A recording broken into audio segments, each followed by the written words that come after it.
I'm a professor and an author and a researcher of the social and ethical implications of technology.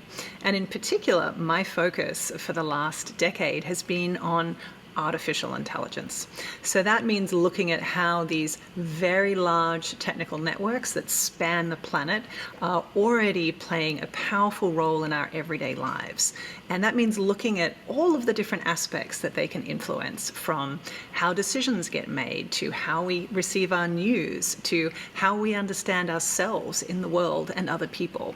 So in this sense, it's really bringing a very different perspective to artificial intelligence that isn't just looking at abstract algorithms in the cloud or ideas of futuristic robots, but really grounding it, earthing it, if you will, in the real implications that these technologies are having today.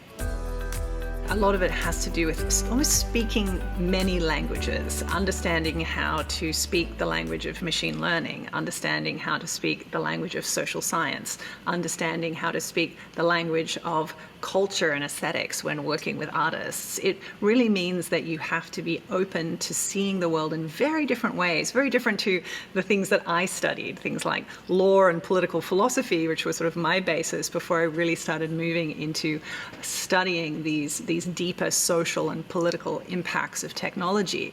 But in that sense, there's also a kind of way in which learning to be humble is really important. You're not always going to be the smart person in the room. You have to be really okay with saying, I don't really understand how this works. Tell me more about what you do.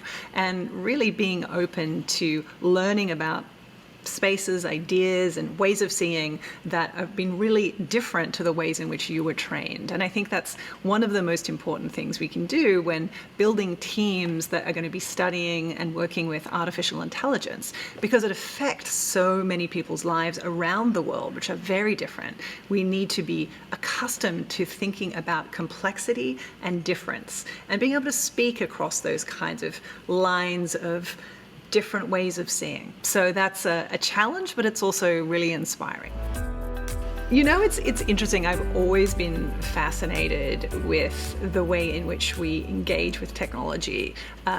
Well before I was even at university, I was an electronic musician in a band called Biff Tech in Australia. And so myself and Nicole Skelders, released lots of records, really using analog synthesizers and samplers and lots of early digital technology. So that relationship, the way that we kind of collaborate with our tools and the role that those tools have, has always been something that's been fascinating to me. And thinking about the way that machines can do the work, and sometimes they can't do the work. And then what are the ways that machines succeed and sometimes fail us? So certainly from a very early age, these were questions that were motivating me. And then essentially as I started my higher degree studies and graduate programs, I was also really interested in these sort of interstitial spaces. If we think about law and technology and culture together, if we think about machine learning and deeper social questions together, these kinds of combinations I think are really necessary, particularly when you are dealing with these systems that are so complex and far-reaching.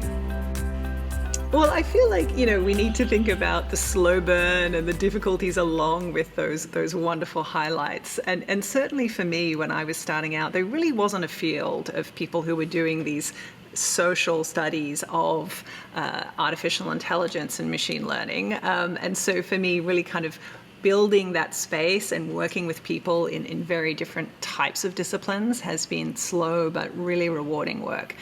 But I guess in terms of, those moments of success are really when you start to see people engage with the ideas who might not necessarily have been expecting to. So sometimes for me, that's, that could be when a work that I did in collaboration with an artist like Vladan Jola. We produced a piece called Anatomy of an AI System, which is a gigantic visualization of all of the things that go into making a single Amazon Echo.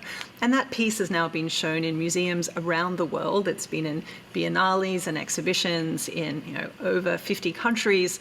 And that sense that people are engaging with these ideas across different cultures that's a moment that really makes me happy. But also I'm just as easily thrilled when the research that we do can really help inform policymakers and thinkers in different countries as well, particularly when we've been doing research in topics around things like facial recognition and emotion recognition and the real problems of these technologies, the real ways in which they can be harmful to civil society. Seeing that work be taken up by policymakers has also been just really heartening, because you get to see that there is a direct line between these kinds of research questions and people really shifting and making legislation and regulation in the world.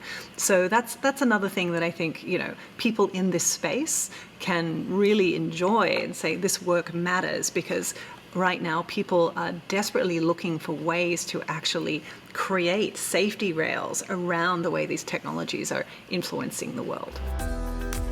Well, we've just launched this new amazing research project called Knowing Machines, and from that we have a series of big research outputs, but also journalistic work and also large-scale visualizations like anatomy. So what you'll be seeing is really sort of more work that digs into the very epistemic foundations of AI, which is to say, how is knowledge and power being constructed and centralized by these systems? So this is something that I'm really excited to be working on, and also having just published Atlas of AI a year ago, I'm now in the process of writing the next book. So there will be more coming from me on these topics soon.